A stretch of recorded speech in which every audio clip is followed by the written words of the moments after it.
प्यारे छात्रों, आज हम कक्षा 8वीं विषय विज्ञान के पाठ खाद्य उत्पादन एवं प्रबंधन पर चर्चा करेंगे। खाद्य उत्पादन एवं प्रबंधन से विषय में चर्चा करते हुए हम यह जानेंगे कि कृषि से तात्पर्य क्या है। हमको पता है कि भोजन सभी जीवधारियों एवं जंतुओं के लिए अति आवश्यक है और सभी जीव जंतु पेड़ पौधों पर ही आश्रित होते हैं।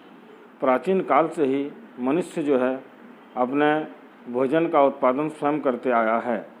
हम जानते हैं कि किसी निश्चित उद्देश्य के लिए किसी स्थान विशेष पर उगाए गए एक ही प्रकार के पौधों को ही फसल कहते हैं।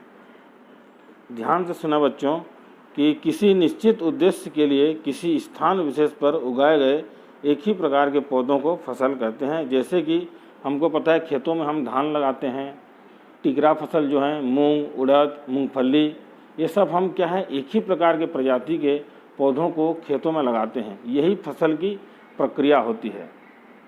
जब हम विभिन्न प्रकार के फसलों को उगाते हैं और उनसे जो उपज प्राप्त करते हैं उसे ही हम क्या कहते हैं, कृषि कहा जाता है। जब फसल को हम बृहद रूप में करते हैं तब वह कृषि के अंतर्गत आता है। आज हम देखते हैं कि विभिन्न प्रकार के जो है पशुपालन हो गया। पशुपालन के अंतर्गत बकरी पालन, भैंसें, गायों का प्रबंधन किया जाता है और उनसे दुग्ध उत्पादन किया जाता है, मटन का उत्पादन होता है। ये सब पशुपालन के अंतर्गत आते हैं। उसी प्रकार कुक्कुट पालन में मुर्गियों का बड़े बड़े बॉयलर फार्म खोले जाते हैं, ये भी अब कृषि के अंतर्गत आता है।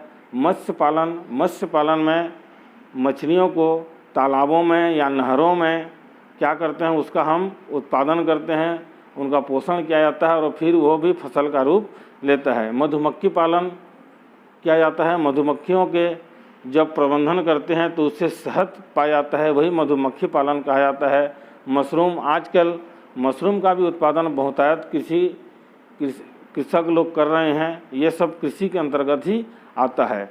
जब हम देखते हैं कि मानव उपयोगी विभिन्न फसलों तथा जंतुओं के अधिक मात्रा में उत्पादन एवं प्रबंधन के तकनीकी ज्ञान को कृषि विज्ञान कहते हैं। एक बार और ध्यान से सुने, मानव उपयोगी विभिन्न फसलों तथा जंतुओं के अधिक मात्रा में उत्पादन एवं प्रबंधन के तकनीकी ज्ञान को ही कृषि विज्ञान कहा जाता है। अब हम आगे देखते हैं फसलों के प्रकार। फसलों के प्रकार के अंतर्गत हमें पहले यह समझना चाहिए कि फसलों की वृद्धि, विकास एवं उत्पादन के लिए मिट्टी, वर्षा, प्रकाश एवं ताप आदि जो कारक होते हैं वो बहुत ज़्यादा इनको प्रभावित करते हैं। तो हम देखते हैं मुख्य रूप से मौसम के आधार पर फसलों को प्रमुख 3 भागों में विभाजित किया गया है, जिसमें से पहला होता है खरीफ फसल, दूसरा होता है रबी फसल और तीसरे होते हैं जायद फसल। एक एक करके हम सभी फसलों का विश्लेषण करेंगे, जिसमें से पहला है हमारा खरीफ फसल। खरीफ फसल के अंतर्गत जितने भी फसल हैं उसमें पानी तथा गर्मी की बहुत अधिक आवश्यकता होती है, इसीलिए इनको वर्षा ऋतु में ही उगाया जाता है। और इन फसलों को बोने के लिए मानसून के प्रारंभ अर्थात जून एवं जुलाई में इनकी बुआई की जाती है एवं इसकी कटाई जो होती है वह अक्टूबर एवं नवंबर में होता है, जिसमें अधिक पानी वाले जो फसल होते हैं उनका उपयोग हम खरीफ फसल में करते हैं। जैसे कि धान, मक्का, मूंग, उड़द, ज्वार, बाजरा, गन्ना तथा कपास, ये सभी फसल जो हैं खरीफ फसलों के अंतर्गत आते हैं, जो मुख्य रूप से जून और जुलाई में इनकी खेती प्रारंभ की जाती है। अब दूसरा प्रकार है रबी फसल। रबी फसल के लिए नमी तथा कम तापमान की आवश्यकता होती है। इन्हें जस्ट खरीफ फसल के जैसे ही ख़त्म होता है, मतलब शीत ऋतु में इनको मुख्य रूप से उगाया जाता है और इनके बोने का जो मुख्य समय होता है वह अक्टूबर नवंबर होता है तथा इनके कटाई का जो समय होता है वो गर्मी के महीने मतलब मार्च के महीने और अप्रैल के महीने में इनका कटाई की जाती है।